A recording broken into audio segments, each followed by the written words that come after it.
এই মশলাগুলো ভেজে নেব। আগে শুকনো জাল করে একটু টেলে তারপরে এই মশলাগুলো দেব।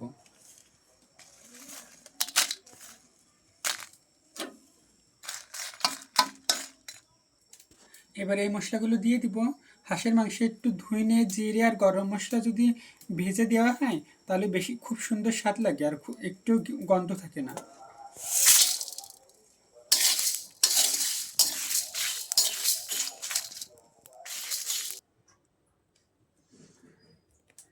আদা রসুনটা বেটে নেব।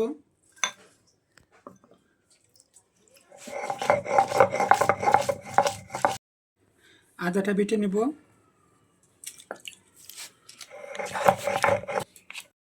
কয়টা শুকনো মরিচ ভেজে দিচ্ছি আর কয়টা কাঁচা বেটে দেব। মশলাগুলো এর সাথে বেটে নেব।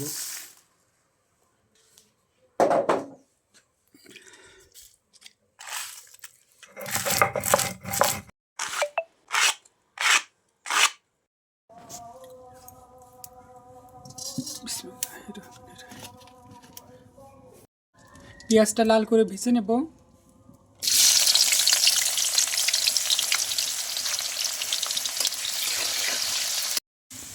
পেঁয়াজগুলো লাল করে ভাজা হয়ে গেছে, এবারে মশলাগুলো দিয়ে ভালো করে কষিয়ে নেব।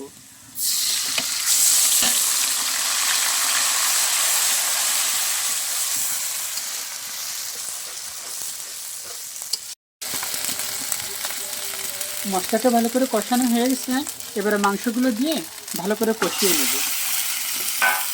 পানি দিব না, পানি ছাড়াই মাংসটা অনেকক্ষণ কষাবো। লবণ দিয়ে দিলাম,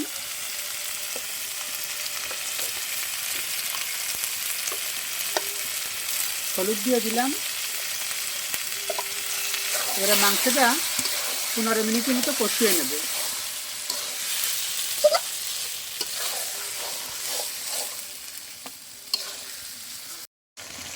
এবার অল্প একটু পানি দিয়ে ভালো করে কষিয়ে নেব।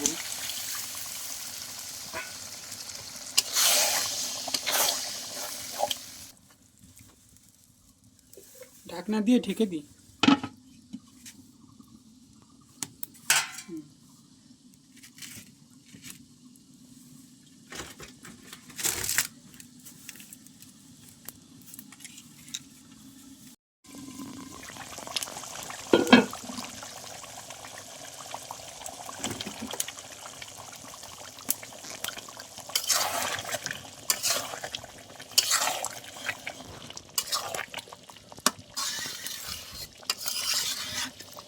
রসুনগুলো সিদ্ধ হতে তো দেরি হয়, তাই আগের থেকে রসুনগুলো দিয়ে দিলাম কষানোর সময়।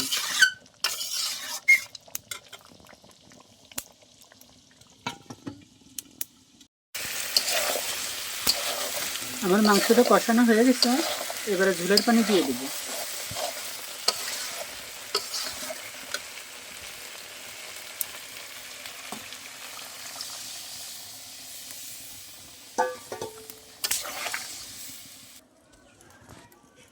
ঢাকনা দিয়ে ঢেকে দিই।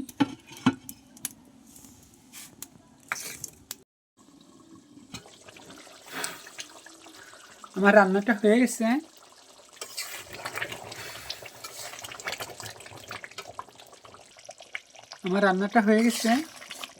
নামাই নিব। নামাই নিয়ে একটু জিরের গুঁড়ো দিয়ে দেবো।